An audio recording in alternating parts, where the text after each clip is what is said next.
안녕하세요. 개혁주의 스터디 바이블 밑줄 짝 성경입니다.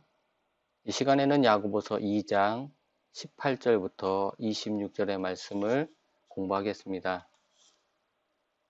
2장 14절부터 26절은 행함이 있는 믿음을 권고하시면서 행함이 없는 믿음은 죽은 믿음이라고 야고보 사도가 말씀하십니다. 오늘의 18절에서 26절은 아브라함과 라합의 예를 들어서 행함이 있는 믿음을 설명하고 계십니다. 본문을 보겠습니다.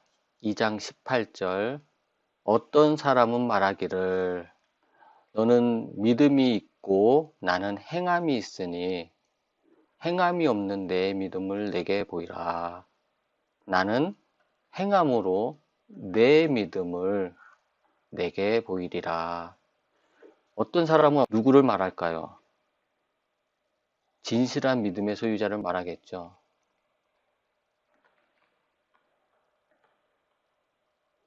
아까는 위선자가 나왔잖아요. 위선자가 아니라 이제는 진실한 믿음의 소유자와 위선자의 대화를 상정해서 예를 들어서 설명을 하고 계십니다. 진실한 믿음의 소유자가 말하기를 너는 믿음이 있고 나는 행함이 있으니 너는 누굴까요? 위선자겠죠. 믿음이 있고 믿음을 가지고 있다는 거죠. 우쭐대면서 말한다는 거죠. 위선자가 믿음이 있는 척 얘기하는 겁니다. 행함이 없는 내 믿음을 내게 보이라 이렇게 말합니다.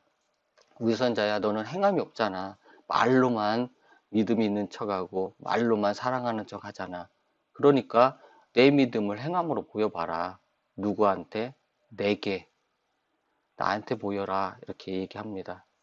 나는 진실한 믿음의 소유자겠죠. 나는 행함으로 나의 믿음을 내게 위선자인 너에게 보여주겠다 이렇게 말씀을 하고 있습니다. 너는 말로서는 믿음을 자랑하지만은 나는 자랑하지 않겠다. 오직 행동으로 보여주겠다. 이렇게 말씀을 하고 있는 것입니다. 내가 하나님은 한 분이신 줄을 믿느냐? 잘하는도다. 귀신들도 믿고 떠느니라. 내가 여기는 위선자를 말씀하시는 것 같아요. 갑자기 문맥이 좀 바뀌긴 했는데 위선자가 하나님은 한 분이신 줄 믿느냐? 네가 하나님은 한 분이신 줄 알잖아. 살아계신 분이신 줄 알잖아. 전능하신 분이신 줄 알잖아. 그거는 잘하는 거야. 그런데 귀신들도 믿고 떤다. 귀신들도 하나님이 한 분이신 줄 알고 전능하신 하나님이신 줄 아는데 너는 행함은 없고 말로만 믿음이 있는 척 그렇게 행동을 하느냐 이것을 꼬집어서 말씀을 하고 계신 것입니다. 감탄사죠. 이렇게 얘기하는 겁니다. 허탄한 사람이 어떤 사람일까요? 행함이 없는 믿음을 가진 사람이겠죠. 행함이 없는 믿음이 헛것인 줄을 알고자 하느냐. 진실이 없는, 텅 빈 이런 뜻을 가지고 있습니다. 진실이 없는 사람아, 행함이 없는 믿음이 헛것, 쓸데없는 것인 줄 알고자 하느냐? 아무 쓸데가 없다는 거죠. 모양만 믿음이 있는 척 하는 것. 그것을 말합니다. 모양만 믿음이 있고 행함이 없는 믿음. 행함이 없는 믿음을 가진 사람아. 그것이 헛된 줄을 알지 못하느냐? 알고자 하느냐? 그거는 당연히 헛되다. 이렇게 말씀하신 겁니다. 명목만 그리스도인이다. 명목상의 그리스도인을 말하는 거죠. 그리스도인. 우리는 실질적인 그리스도인이 돼야 됩니다. 명목만 그리스도인 돼서는 안 돼요. 저 사람은 크리스찬이야. 그런데 일반 자연인과 똑같네. 이거는 그리스도인이 아니다라는 것을 말씀하십니다. 행함이 없는 믿음. 믿음만 있는 척하는 그러한 자는 명목상 그리스도인이라는 것을 의미를 합니다. 우리가 얼마나 많습니까? 내 자신이 명목상 그리스도인일 때도 많죠. 그러나 날마다 날마다 예수를 닮아가는 실질적인 그리스도인이 되기 위해서 노력을 해야 되는 것이 우리 그리스도인의 의미이고 사명입니다.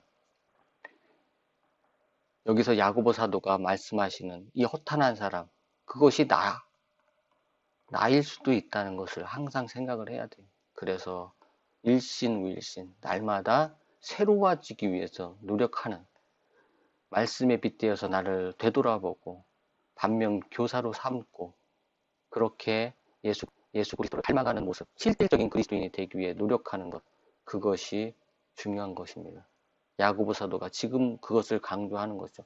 행함이 없는 믿음이 아니라 행함이 있는 믿음을 가져라. 야고보 사도가 지금 그렇게 말씀하시고 계신 것입니다. 그 예를 들어서 설명합니다. 21절부터 아브라함과 이제 라합을 예로 들어서 설명합니다. 우리 조상 아브라함이 그 아들 이삭을 제단에 바칠 때에 행함으로 의롭다 함을 받은 것이 아니냐. 내가 보거니와 믿음이 그의 행함과 함께 일하고 행함으로 믿음이 온전하게 되었느니라. 이에 성경에 이른바 아브라함이 하나님을 믿으니 이것을 의로 여기셨다는 말씀이 이루어졌고 그는 하나님의 보시라 칭함을 받았다. 이렇게 말씀하십니다. 쉬운 성경으로 한번 보겠습니다.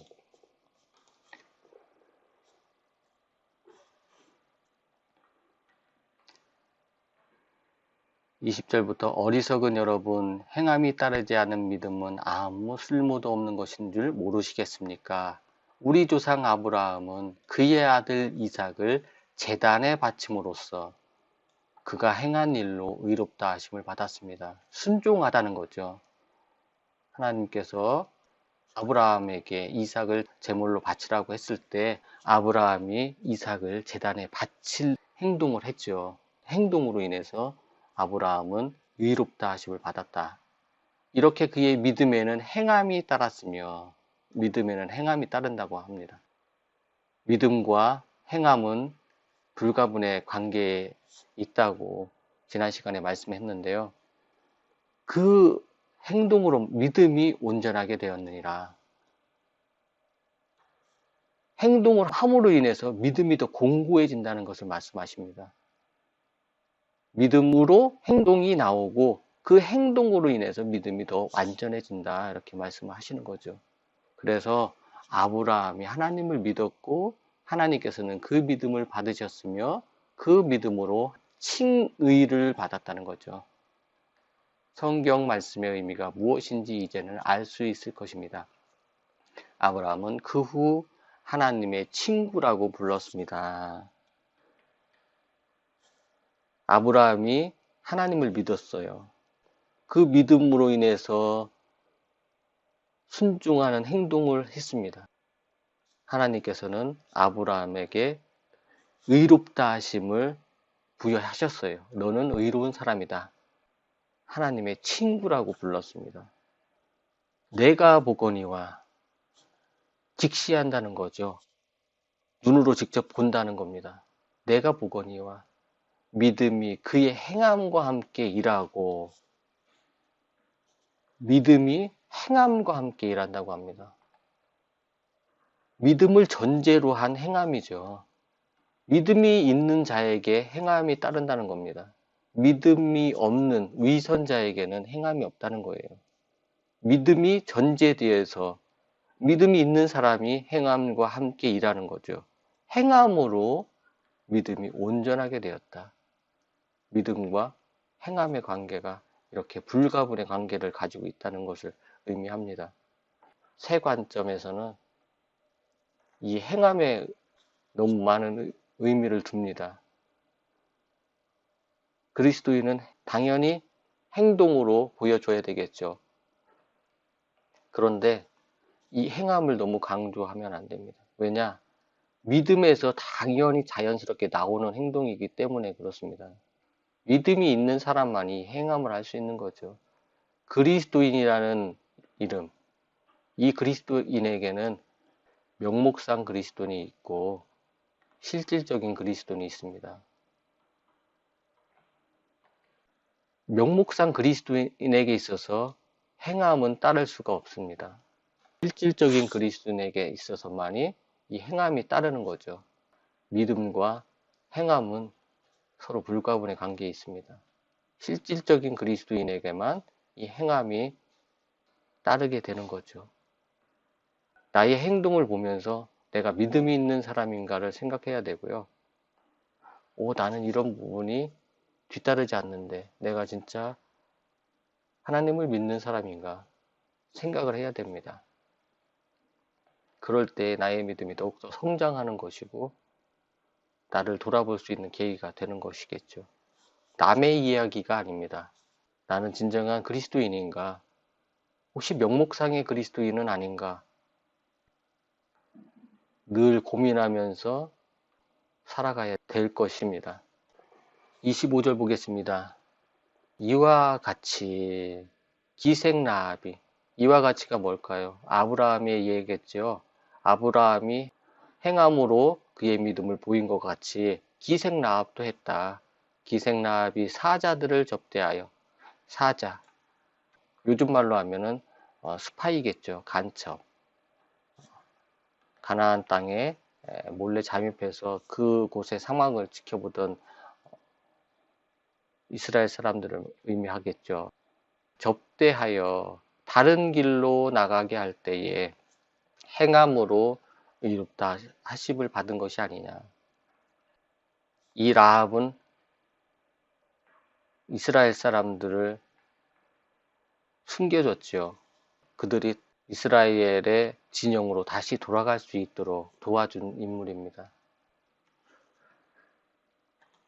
26절은 17절과 똑같습니다. 영혼 없는 몸이 죽은 것 같이 행함이 없는 믿음은 죽은 것이니라. 영혼 없는 몸이 죽은 것 같이. 우리 몸과 영혼을 지배하는 것은 영혼입니다. 영혼이 떠나면은 그 몸은 죽은 존재가 되는 거죠. 시체가 된다는 거죠. 시체. 움직이지 않고 그 몸만 있는 거예요. 믿음도 마찬가지입니다. 행함이 없는 믿음. 믿음을 몸이라고 표현하면은 행함은 영혼이라고 생각을 해봅시다. 그러면은 믿음은 있는 것 같은데 행함이 없어요. 영혼이 없다. 그러면 이거는 죽은 것입니다. 죽은 믿음이라는 거죠. 시체 믿음. 무슨 이익이 있으리요? 아무 이익이 없다. 자신을 구원할 수도 없다라는 것입니다.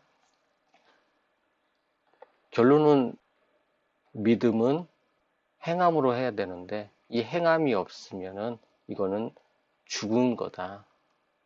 죽은 믿음이다. 시체 믿음입니다. 이러한 믿음으로는 자신을 구원할 수가 없다는 거죠. 하나님께서 구원의 선물을 주지 않으신다는 거죠. 야고보 사도가 이 모든 것을 다 예로 들어서 설명을 하셨어요. 만일이라는 단어를 사용해서 예를 들어 설명을 하셨습니다.